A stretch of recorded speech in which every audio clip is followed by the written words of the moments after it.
I woke up every morning with dirt on my feet, and my husband convinced me for 15 years that I was sleepwalking. But the truth was far more sinister than I could have imagined. Hello, my dear friends. My name is Constance Oliver, and I'm 72 years old today. But I want to tell you a story that happened to me a long time ago, when I was just 23.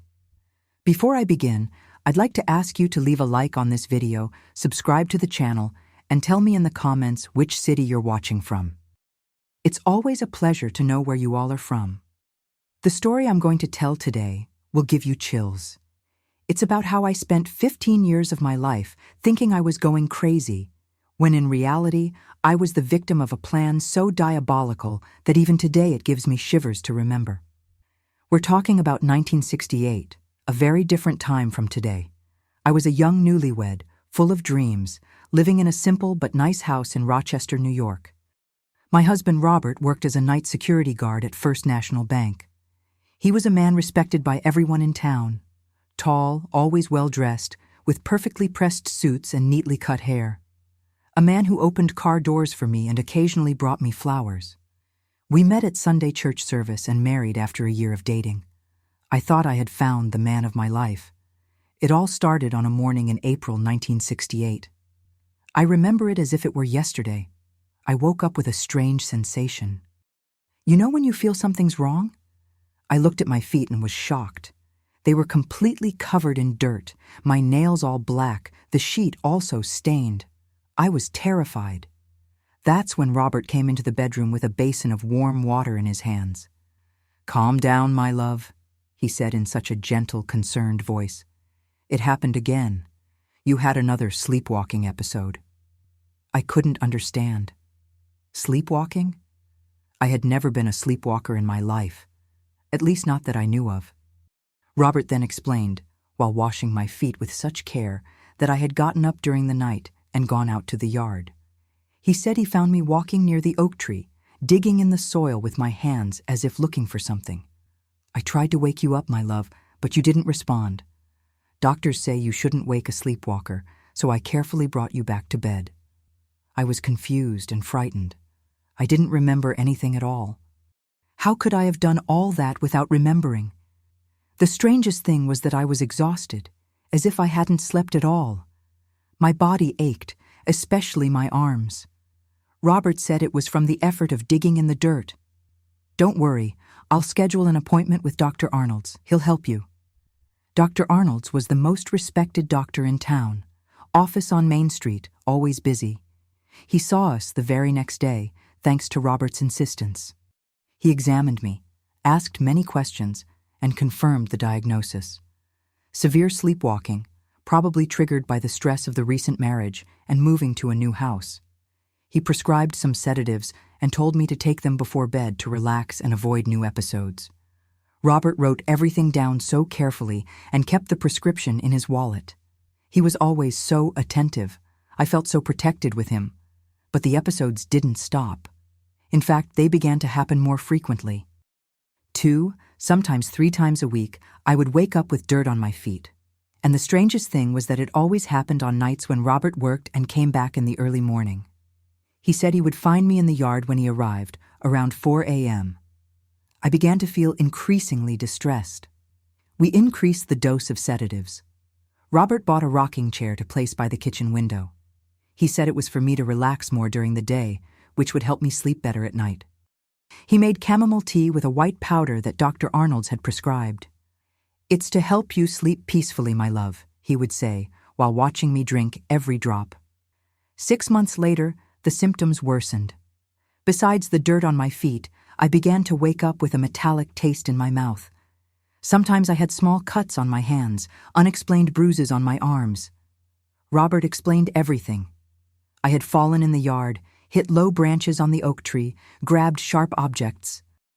"I'm going to have to start locking you in the bedroom, my love," he said one night. "It's for your own good. I'm afraid you might hurt yourself more seriously." And so began a new phase of my torment. Robert would lock our bedroom door from the outside when he left for work. "I'll leave a chamber pot under the bed in case you need it during the night." And he would take the key with him. The window has bars to prevent you from trying to get out during an episode and ending up hurting yourself. I felt increasingly like a prisoner, but at the same time grateful for his concern. After all, he just wanted to protect me, right? And yet, I still kept waking up with dirt on my feet. How was that possible if I was locked in the room? Robert explained that he would find me banging on the door, trying to get out, and that sometimes he would let me go to the yard so as not to upset my sleepwalking state, always under his supervision. Visits to Dr. Arnold's became monthly. He documented each episode in a thick chart full of notes. "The patient presents an increasingly concerning condition," he would say as he wrote in his doctor's handwriting, which I could barely read. "We'll have to consider more intensive treatments if this continues to progress."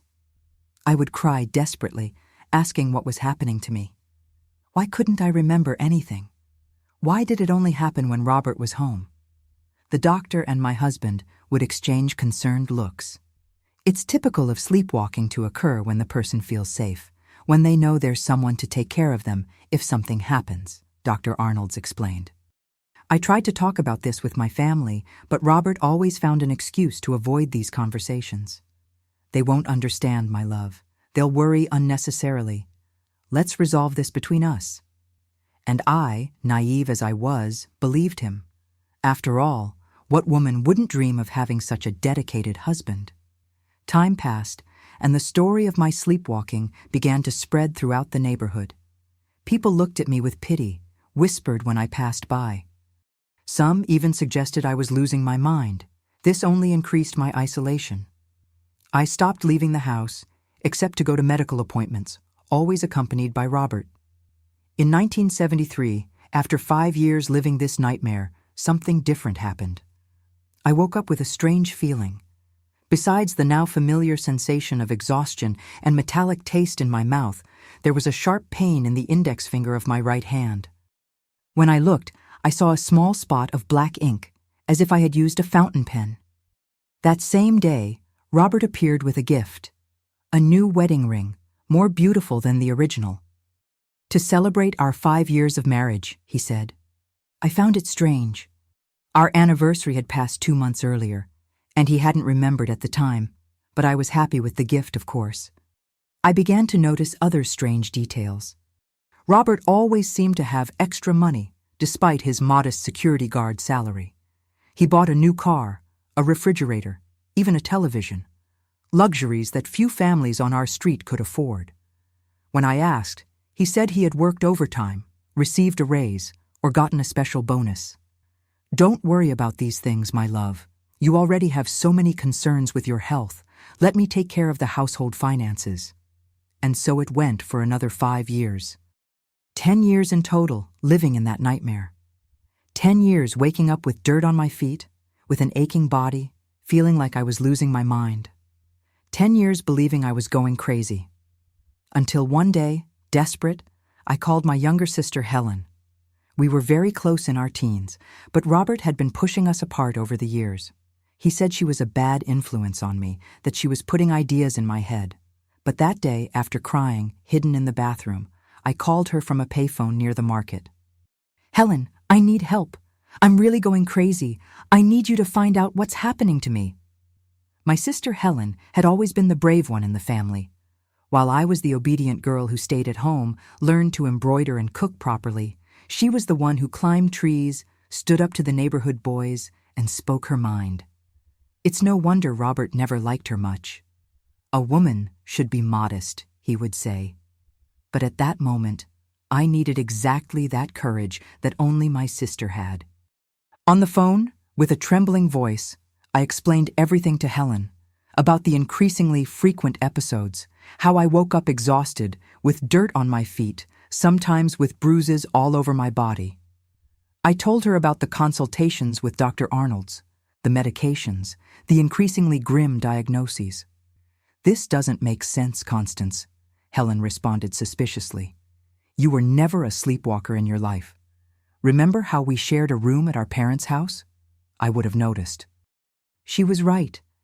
I never had episodes of sleepwalking in childhood or adolescence. Why would it suddenly start at 23? I need to see this with my own eyes, Helen said. I'm going to find a way to observe what happens to you during the night. That's when we hatched a plan. Robert worked every Tuesday, Thursday, and Saturday on the night shift at the bank. Helen would come the following Tuesday and hide in the yard behind the oak tree to observe if I really left the house sleepwalking. Meanwhile, I would drink the chamomile tea as usual and pretend everything was normal. Be careful with what you drink, Helen warned. If you taste something strange in the tea, throw it away when he's not looking. Tuesday arrived. Robert prepared my tea as usual, adding that white powder which, according to him, the doctor had prescribed. I pretended to drink it all, but when he went to the bathroom, I poured the tea into the plant in the corner of the living room. I went to bed as usual, pretending to become increasingly drowsy. "Good night, my love," Robert whispered, giving me a kiss on the forehead before leaving. "Sleep well." I heard the click of the key turning in the lock. I was locked in, as always. I lay in bed, silently waiting. I don't know how much time passed. Maybe an hour, maybe 2. Suddenly I heard the noise of the front door opening, footsteps in the hallway, the key in the bedroom lock. I pretended to be sound asleep. I felt Robert's presence beside the bed, watching me. Then something cold touched my nose, a strong, nauseating smell. I tried not to react, but it was impossible. My head started spinning. My limbs became heavy. I fought to stay conscious, but darkness began taking over. I don't know how long I was unconscious. I only remember confused flashes, being carried, cold on my skin, dirt on my hands, Robert's voice distant, giving me orders. "Dig here, deeper, take this, open it." When I finally truly woke up, I was back in bed. The sun was coming through the curtain slits. My feet were clean. Robert always washed them before putting me back in bed. But there was something different that morning. A small, folded piece of paper under my pillow. With trembling hands, I opened it. "Tomorrow at 10 at the market. I have photos. It's worse than we thought. H." My heart raced. Helen had seen something, and apparently something terrible. How would I leave the house and meet her? Robert rarely let me go out alone. Fortunately, he had left early to take care of things at the bank. He said he would return after lunch. This was my chance. I dressed quickly, took some money I had hidden in a cookie tin for emergencies, and left. The market was just 3 blocks from home. I found Helen sitting on a bench, clutching a small purse to her chest, nervously looking around. When she saw me, she ran to hug me. I felt her tears wetting my neck.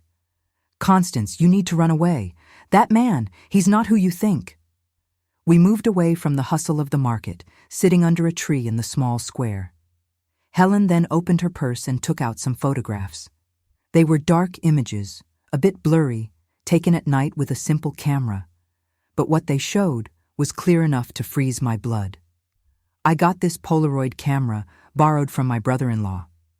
I saved for weeks to buy the film and develop it. I had to record everything, or no one would believe it. In the first photo, Robert was carrying me in his arms like a rag doll, my body completely limp, my head fallen back. In the second, he was placing me on the ground in the yard. The third showed him holding something against my nose, maybe a cloth. The fourth? The fourth was the worst.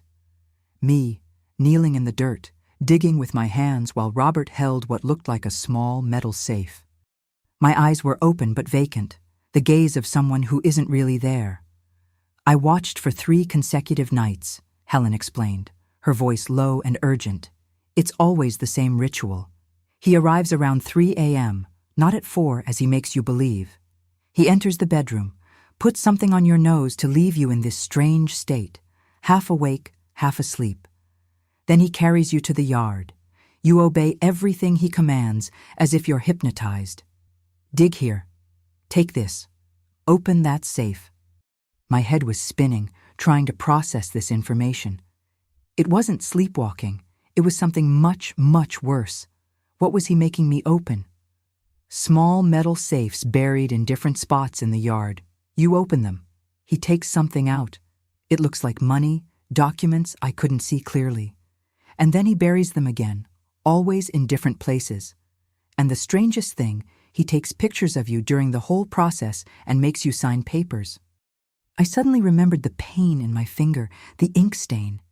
I really had signed something. "We need to find out what he's up to," I said, determination growing amid the fear. "We need to catch him in the act." But how? Robert was careful. He locked doors, windows, controlled every aspect of my life. "The cloth on your nose," Helen said. I managed to see it closer on the third night. He soaks it in some liquid from a small bottle. From the strong smell when I passed near, it seems like ether. Ether. The same used in hospitals for anesthesia, available in pharmacies at that time without many restrictions. This explained the metallic taste in my mouth, the feeling of exhaustion, the memory lapses. Now I understand why he insisted so much on that tea. He was drugging me twice, first with the powder in the tea to make me drowsy and vulnerable, then with the ether to put me in this induced sleepwalking state. My mind was racing, connecting the dots. The extra money that always mysteriously appeared, the buried safes, the signatures. My God, Helen, I think he's robbing the bank and using me to hide the money. And worse, he's making me sign documents. If they ever find out, all the evidence will point to me. The plan was perfect, diabolical, but perfect. If the thefts were discovered, all the evidence would indicate I was guilty. My fingerprints on the safes, my signatures on the documents, and best of all, I would have a ready excuse. I was a sleepwalker. I wasn't conscious of my actions. I wouldn't remember anything. I could even plead insanity. "We need more evidence," Helen said. "We need to find out where all the safes are, what's inside them, what documents you're signing. And what about Dr. Arnold's? Does he know? Or is he being deceived too?" "I don't know, but I suspect he's an accomplice. Think about it. What kind of doctor diagnoses sleepwalking without doing more detailed exams, without suggesting consulting other specialists? And this so-called powder he prescribed? I bet it's some kind of strong sedative." Helen was right. Everything indicated that Dr. Arnold's was part of the scheme. He probably received a percentage to provide false reports, controlled medications. What are we going to do now? First, you're not going to take anything Robert gives you anymore. We're going to pretend everything is normal while we gather more evidence. I'll continue observing and photographing for a few more nights, and we'll need to find where these safes are. How will I dig up the entire yard without him noticing? You won't. We'll wait for him to leave for work during the day. He always stops by the bank on Monday mornings, doesn't he? We'll use that time. I'll help you. And so we did. The following Monday, as soon as Robert left, Helen came with a small gardening shovel. We began to dig in the locations she had seen on previous nights. We didn't have to search much. Soon we found the first safe buried about a foot deep near the lemon tree. It was a small metal box about the size of a thick book. It was locked. "How will we open it?" Helen smiled, pulling out a small bunch of keys from her pocket. "I made copies of his keys while he slept last night. One of them should work." The third key opened the safe. Inside we found bundles of money, dollars and bills of different values, small bundles organized by date, all annotated in pencil on a piece of paper. And more disturbing, a photo of me with open but vacant eyes, holding that same money. On the back of the photo, the date, June 12, 1973, and a note, "COO confirms receipt of $5,000 in cash." Below, a signature. My signature. My God, Helen, he's making me confirm receipt of the stolen money. We continued digging. Over the course of that day and the following ones, always when Robert was out, we found 5 more safes. All followed the same pattern. Money, photos, notes with my signature. In total, more than $60,000. A fortune for the time. "There must be more," Helen said. "He's been doing this for 10 years. There has to be much more money hidden."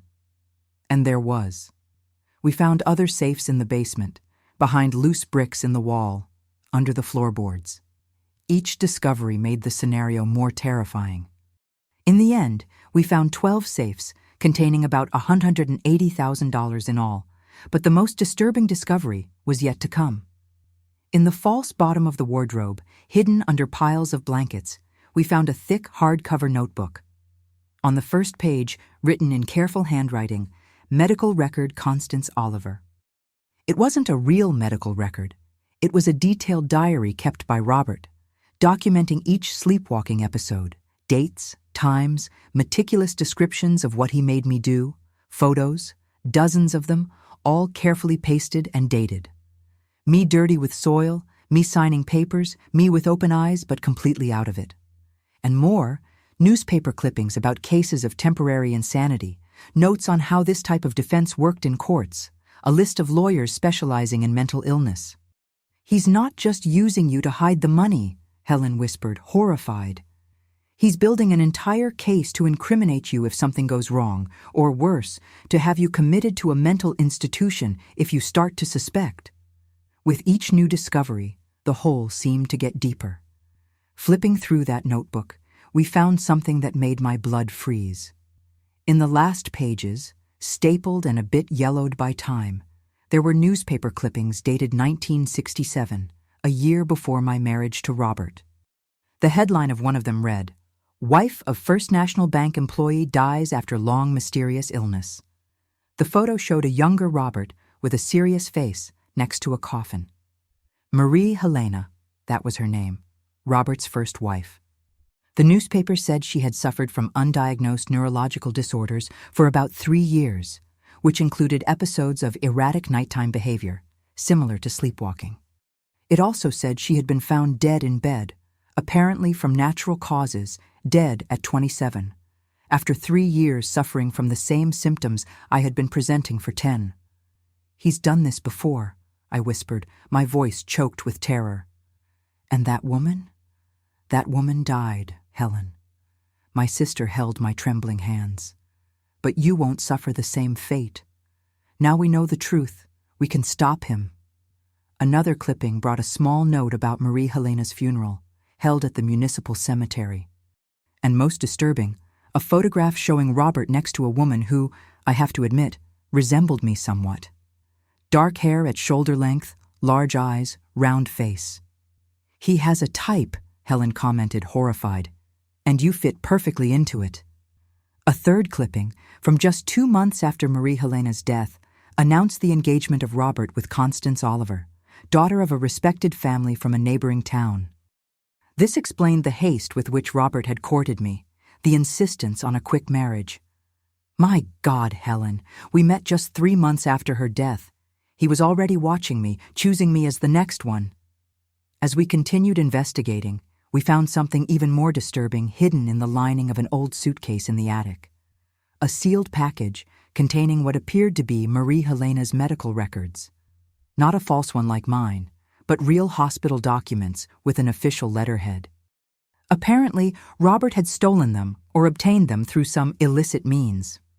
The documents revealed that Marie Helena had died with alarming levels of sedatives in her blood.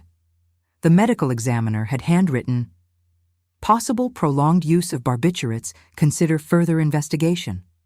But for some reason, that investigation never happened. The case was closed as natural death. He killed her. Helen, he killed his first wife the same way he's trying to kill me, slowly, with drugs, making her appear crazy or sick. In the same package was something even more revealing. A transfer letter from First National Bank showing that Robert had been transferred from Buffalo to Rochester shortly after Marie Helena's death. It wasn't a coincidence, it was an escape. Escape from an investigation that might have happened if he had remained in the same city. That night, I couldn't sleep. How could I? Lying in the same bed next to the man I now knew to be not just a thief, but probably a murderer. The same man who had killed his first wife was now breathing peacefully beside me. With each breath he took, I felt as if I were counting down the minutes of my own life. We needed a plan. We couldn't simply run away.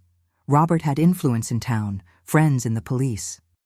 He would say I was delusional, that my mental condition had worsened, and there was all that incriminating evidence against me, the photos, the signatures, the money with my fingerprints. The next morning, Helen and I met again at the market. We decided to investigate the thefts more deeply. If we could prove that Robert was robbing the bank, perhaps we could get the authorities to listen to us about the rest. Helen had a friend who worked at the post office, close to First National Bank. Through him, we discovered that the money bags arrived every Wednesday, passing through night security, exactly Robert's shift. As a security guard, he had access to the keys, to the temporary safes where the money was kept before being deposited in the main vaults the following morning. The scheme became clear. Robert was diverting small amounts from each bag, $500 at a time, amounts that wouldn't be immediately noticed in a quick count. Over many years, these small diversions had added up to a fortune, and I was the perfect alibi. If he was ever caught, he would say that I, in my sleepwalking episodes, had stolen his keys and made the diversions without his knowledge. There were even photos and documents to prove it. Over the following weeks, we continued collecting evidence. Helen managed to photograph the safes, the money, the incriminating documents. We also discovered that Dr. Arnold's received $200 monthly from Robert, meticulously noted in a small accounting book hidden under a loose board in the office. In exchange, he provided the false reports and prescriptions for the medications that kept me sedated and vulnerable. In March 1983, 15 years after the beginning of my nightmare, something unexpected happened. The bank announced an internal audit. New IBM computers had been installed, and the entire financial system would be reviewed. Robert became visibly nervous. He began acting strangely, burning papers in the yard at night, making calls in a low voice when he thought I couldn't hear. "We need to leave town for a while," he told me one night. "Travel, change environments, it will be good for your health." I immediately understood. He was planning to flee. The audit would discover the diversions, and he needed to disappear before that. But I wouldn't go with him. I wouldn't be his forced accomplice, nor his next victim. That same night, tired of pretending, of being afraid, of living in that endless nightmare, I confronted him. It was the first time in 15 years that I truly faced him. "I know about the safes, Robert. I know about the stolen money. I know about Marie Helena." His face transformed. The mask of concerned and loving husband instantly fell away, revealing something cold, calculating, almost inhuman. "You don't know what you're talking about, Constance. You're delirious again. I think I'll have to increase your medication." His tone was calm, but his eyes were different. For the first time, I saw the true Robert there, and it was terrifying. "I'm not delirious. I know you've been drugging me for years. I know about the ether. I know you make me dig up and bury the money you steal from the bank. I know you make me sign documents while I'm unconscious." He went pale and took a step toward me. Instinctively, I stepped back. "Who told you these things? It was that meddling sister of yours, wasn't it? She's always wanted to separate us. She's putting these crazy ideas in your head." "Nobody told me anything. I discovered it myself. I found the safes, the money, your notes." His expression changed again. The initial panic gave way to something more calculated. "Constance, my love, you're confused. It's the delusions. Dr. Arnold's warned me this could happen, that you might start having paranoid ideas. Let's do this. You take your medicine now, rest, and tomorrow we'll talk better." He moved toward the kitchen, where he kept the medicines. I took advantage of the moment and ran to the bedroom. I grabbed the small suitcase I had secretly prepared with some clothes and the most important evidence we had gathered. Some photos, the fake medical record, the clippings about Marie Helena. When I returned to the living room, Robert was standing at the kitchen door, holding a glass of water and some pills. His gaze, upon seeing the suitcase in my hand, darkened. "Where do you think you're going?" "I'm leaving, Robert. It's over." He dropped the glass, which shattered on the floor. In 2 steps, he was in front of me, grabbing my arm with enough force to leave marks. "You're not going anywhere. You're sick, don't you see? You need me. You've always needed me. Let me go." "Oh, what are you going to do? Tell your crazy stories around town? Who will believe you, Constance? A sleepwalker? A mentally disturbed woman? Against me? A respected bank employee? I have medical reports from years proving your condition. I have Dr. Arnold's. I have friends in the police. You have nowhere to go. At that moment, something broke inside me. The fear that had paralyzed me for years gave way to intense, primordial anger. With a sudden movement, I freed myself from his grip. I'm going to tell everyone about the thefts, about how you drug me, about how you make me sign documents, about Marie Helena. Upon hearing her name, Robert froze. It was just for a second, but it was enough. I saw that I had touched on something he feared. What do you know about Marie Helena? I know she died mysteriously after presenting the same symptoms as me. I know you moved here right after. I know you married me just 3 months after her death. He advanced again, but this time I was prepared. I dodged and ran to the door. I was almost reaching the doorknob when I felt his hands in my hair, pulling hard, dragging me back. You're not going to ruin everything, he growled in a voice I had never heard before. Not after so many years. Not when we're so close. Close to what? To leaving this God-forsaken place. I have enough money now. I planned everything. We're going abroad to start a new life, just you and me. Like you did with Marie Helena. His face contorted into a mask of fury. Marie Helena was weak. She couldn't follow simple instructions. She kept asking too many questions, questioning too much. In the end, it was better that way. A confession. There it was, finally, the admission of what I feared most. Robert had really killed his first wife, and now he was planning to flee with me, or perhaps, if I didn't cooperate, eliminate me too. Using all the strength I could muster, I shoved him with my shoulder, making him lose his balance and hit the table. The lamp fell, breaking on the floor. I took advantage of the moment to run to the door, open it, and escape into the night. I ran like I had never run in my life, through the dark and silent streets of that town that had been my prison for 15 years. I ran to Helen's house, desperately knocking on the door, looking over my shoulder every second, fearing to see Robert emerging from the darkness. Helen opened the door, saw my state, disheveled hair, tears on my face, the suitcase clutched to my chest, and immediately understood. He knows, I managed to say between sobs. He knows we discovered everything, and Helen, he confessed, he killed Marie Helena. That night at Helen's house was the first in many years that I slept without fear. It wasn't a peaceful sleep. Nightmares woke me every few hours, but it was sleep without Robert by my side, without the constant threat of what he might do while I was vulnerable. At daybreak, we decided it was time to seek help. We couldn't face Robert alone. He had connections, influence, an entire system that protected him. We needed the authorities. Let's go to the police station, I told Helen, gathering the evidence we had collected. With all this, they'll have to listen to us. How naive I was. I had no idea what awaited us. The Rochester police station was an old building with peeling walls and fans that lazily spun on the ceiling. Sheriff Mauricio Alves was a middle-aged man with graying hair at the temples and a thick mustache. He knew Robert from the local Rotary Club. They played bocce ball together on Sundays. So, Mrs. Oliver, you're telling me that your husband, a respected man in this town, an exemplary employee of First National Bank for 17 years, is stealing money and, what was it again? Drugging you at night? His tone made it clear he didn't believe a single word. His eyes went from me to Helen as if we were playing some kind of prank. I have evidence, I insisted, opening the suitcase. Photos, documents, the money we found buried in our yard. I began spreading the evidence on his desk. Helen's photographs showing Robert carrying me unconscious, the documents with my forged signatures, the newspaper clippings about Marie Helena. The sheriff picked up one of the photos and looked at it without much interest. This doesn't prove anything. It could be anything.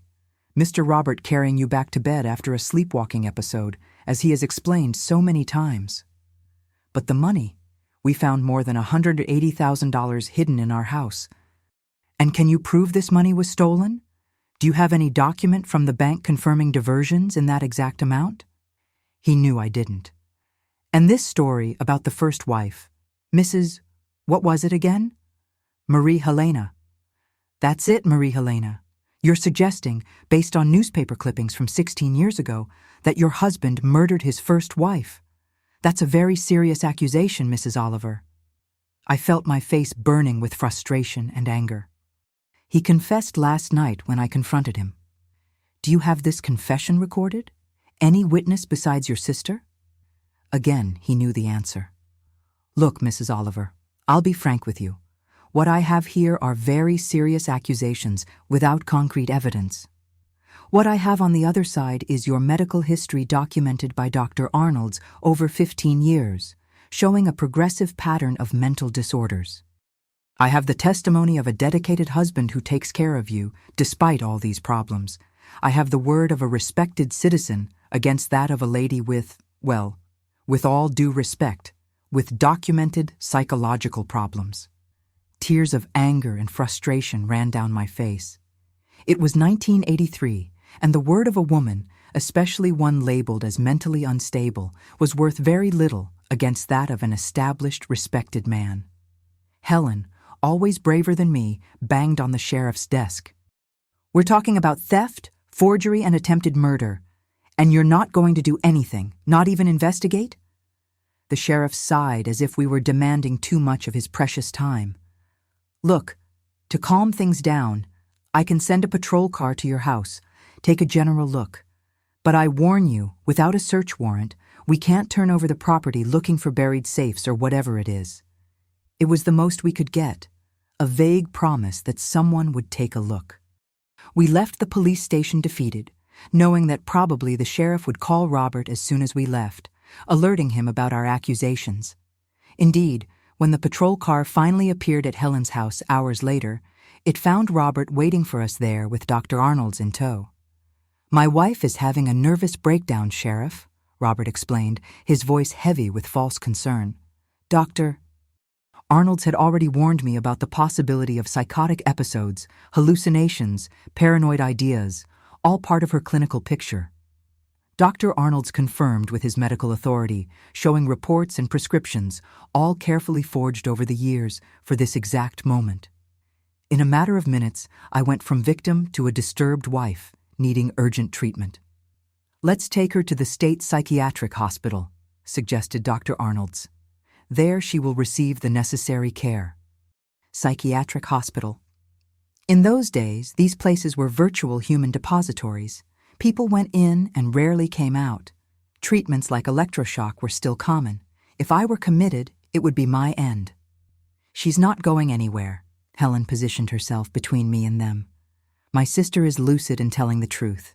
If you're not going to investigate her accusations, at least you're not going to drag her to an asylum. The tension in Helen's small living room was palpable. Robert, realizing it wouldn't be as easy as he imagined, changed tactics. Maybe you're right, Helen. Maybe a hospital is too drastic at this moment. Constance can stay here with you for a few days to calm down. Dr. Arnold's can come examine her daily. What do you think? It seemed like a concession, an offer of peace, but I knew Robert too well after so many years. He was just buying time, planning his next move. The sheriff, happy with this apparent conciliatory solution, declared the matter closed for now. Robert and Dr. Arnold's left, but not before Robert gave me a look that clearly said, "This isn't over." In the weeks that followed, Helen and I lived in a constant state of alert. Robert called daily, feigning concern, asking when I would return home. Dr. Arnold's appeared every other day, insisting on examining me and prescribing more medications that I pretended to take and threw away as soon as he left. One afternoon, about a month after my escape, we received an unexpected visit. A middle-aged man with already thinning hair, wearing a worn suit, introduced himself as Charles Mendez, a retired forensic expert. "Excuse the intrusion," he said, standing at the doorstep. "I heard about your case from a friend at the police station. The story intrigued me. I had a sister who went through something similar. Nobody believed her either, I thought maybe I could help. Hesitantly, we let him in. Charles examined our evidence with eyes trained by decades of experience. Upon seeing one of the photos showing Robert holding a flask near my nose, he stopped, frowning. "Is this what I think it is?" "We think it's ether," Helen explained, "from the strong smell, the effect it causes." Charles nodded, magnifying the photo with a small magnifying glass he took from his pocket. I recognized the shape of the flask. It was widely used in hospitals until recently. In controlled doses, it causes a state of semi-consciousness. The person becomes suggestible, capable of following simple commands, but without forming conscious memories of the event. Exactly what Robert was doing to me. Charles continued examining the evidence, looking with particular interest at the documents with my signatures. These signatures, there's something strange about them. See the trembling strokes, the irregular pressure of the pen. They're not forgeries, they're really your signatures, but made under some kind of chemical influence. Any decent handwriting expert would notice this. For the first time in weeks, I felt a spark of hope. Charles was an experienced professional, someone who knew the system from the inside. If he believed us, perhaps others would too. "What can we do?" I asked. "The police don't take us seriously." Charles thought for a moment. "You mentioned you found money buried in the yard. Can you show me exactly where?" The next day, we took Charles to our old house. Robert was at work. Thanks to the improvised surveillance system we had set up, we knew his schedules precisely. With a metal detector borrowed from a friend, Charles began searching the yard. It didn't take long to confirm the location of the safes we already knew about, plus some we hadn't discovered. Charles documented everything meticulously, taking photos, making notes. As a forensic expert, he knew exactly what to look for and how to document it in a way that would be accepted as evidence. "We need more," he said, "something that directly links Robert to the bank thefts." That's when I remembered something I had seen in Robert's office but hadn't given importance to at the time. The deposit receipts. Robert always kept bank deposit receipts in a blue folder in his office. They were small amounts regularly deposited at different branches. Charles nodded enthusiastically. "If we can get those receipts, we can track the money, establish a pattern that coincides with the days he worked the night shift with access to the money bags." We risked entering the office. The blue folder was there, exactly where I remembered. Inside, hundreds of deposit receipts organized by date, small amounts, never more than $1,000 at a time, deposited at different First National Bank branches in the region, all coinciding with the dates of the episodes documented in the fake medical record. With this new evidence, Charles helped us put together a complete dossier. We didn't take it to the local police station, where Robert had influence. Instead, Charles used his contacts to present the case directly to the FBI field office in New York, which had jurisdiction over crimes against federal financial institutions like First National Bank. The investigation began discreetly. Federal agents reviewed the bank's financial records, comparing them with the deposit receipts and the dates of the episodes. They interviewed employees, reviewed security systems, examined the safes found in our yard, now preserved as evidence. 2 months later, I received a phone call. It was Charles, his voice excited. They found the discrepancies. On the days when Robert worked the night shift, there were always small differences between the value recorded at the entry of the money bags and the one accounted for the next morning.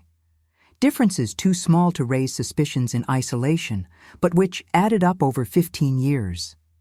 The bank never noticed. Different accounting systems. The night record was manual, done by security guards. The morning one, by the head teller. Small discrepancies were attributed to human errors. Robert was smart. He never took enough to trigger alarms. More evidence emerged. A bank employee revealed that Robert frequently offered to do extra shifts when large money bags arrived. The recent installation of IBM computers had created a more accurate accounting system that was beginning to detect patterns in the discrepancies, probably what had made Robert nervous in those last days before my escape. And then, the final blow: toxicological exams. With the federal investigation underway, we obtained authorization to conduct more sophisticated tests. Samples of my hair, sent to a specialized laboratory in New York, revealed the presence of ether and barbiturates at levels consistent with prolonged use. The same laboratory analyzed preserved samples from Marie Helena's autopsy, finding similar patterns but in much higher, lethal concentrations. On August 17, 1983, federal agents arrested Robert as he left the bank. The charges: qualified theft, forgery of documents, administration of harmful substances, illegal imprisonment, criminal conspiracy with Dr. Arnold's, and qualified homicide. In Marie Helena's case, Dr. Arnold's was arrested the next day. The entire town was in shock. How could that so respected, so normal man have committed such heinous crimes? The local sheriff, embarrassed for having ignored my accusations, came personally to apologize. During the investigations, we discovered more disturbing details. Robert had used the same scheme in Buffalo with Marie Helena, but something had gone wrong. Perhaps she had resisted, threatened to denounce him. The dose of barbiturates in her last episode was enough to stop her heart. Robert was tried and sentenced to 18 years in prison, served 12 years, and got out for good behavior. The laws were different back then. Dr. Arnold's got 5 years for ideological falsehood and unethical practice of medicine. As for me, it took years to recover completely. The trauma of having been manipulated for so long, of having my mental sanity questioned, of almost having been committed to a mental institution. This isn't something you get over overnight. With judicial authorization, I received a compensation of $50,000, part of the money recovered from the thefts. It wasn't much, considering the 15 years of abuse, but it was enough to start over. When you spend 15 years being convinced you're crazy, freedom doesn't bring immediate relief. The fear, the distrust, the psychological sequelae, they remain long after the handcuffs fall off. In the first months after Robert's arrest, I could barely sleep. I would wake up startled in the middle of the night, automatically checking my feet for dirt. Even knowing I was safe in Helen's house, I would lock the bedroom door from the inside, hide the key under the pillow. The nightmares were constant. I would dream of Robert silently entering the room, a cloth soaked in ether in his hand, that cold smile on his lips, or else I would see myself desperately digging, my nails breaking in the hard soil, not knowing what I was looking for, just feeling a terrible urgency to keep digging. In 1984, a few months after the trial, I sought professional help. It wasn't easy. After what I had gone through with Dr. Arnold's, distrust of doctors had become almost instinctive, but I found Dr. Lucy, a psychiatrist who had worked with torture victims. She understood trauma, fear, how it is to have your reality distorted by someone with power over you. What Robert did to you, Constance, was a form of psychological torture called gaslighting, she explained in our first session. He systematically made you doubt your own sanity, your memory, your perception of reality. It's one of the cruelest forms of abuse because it attacks the core of your identity. For the first time, what I had lived had a name. It wasn't just a manipulative husband. It was an entire system of psychological abuse meticulously planned and executed over years. Knowing this, understanding the mechanism behind what had happened to me, was the first step toward my recovery. The sessions with Dr. Lucy continued for years. It was a slow, painful process of rebuilding my identity, relearning to trust myself, my senses, my perceptions, recovering the autonomy that Robert had stolen from me along with my sanity. Meanwhile, the compensation money remained untouched in my bank account. I didn't know what to do with it. It felt tainted, as if it carried the energy of those years of terror. It was Helen who gave the idea one night when we were discussing my future. Why don't you use the money to help other women like you? Women who are being abused, manipulated, who have nowhere to go? The suggestion planted a seed in my mind.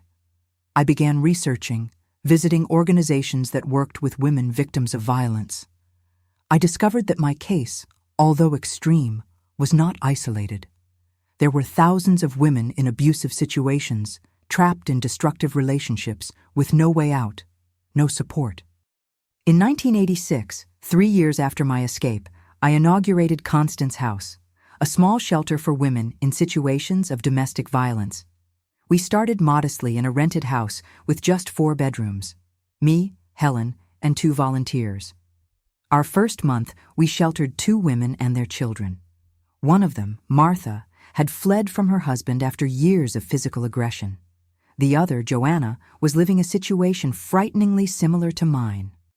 A controlling husband who convinced her she was mentally ill, who administered psychiatric drugs without her knowledge, who isolated her from family and friends. "How did you know you weren't crazy?" Joanna asked me one night, her hands trembling around a cup of tea. "How did you manage to believe in yourself when everyone said otherwise?" It was a question that hit me like a punch to the stomach. How did I know? The truth is that for a long time, I didn't know. I believed him, doubted myself, accepted the label of mentally ill that he and Dr. Arnold's put on me. It was only when Helen saw, when I had concrete evidence of what was happening, that I could finally trust my own perception. "It was a process," I answered honestly.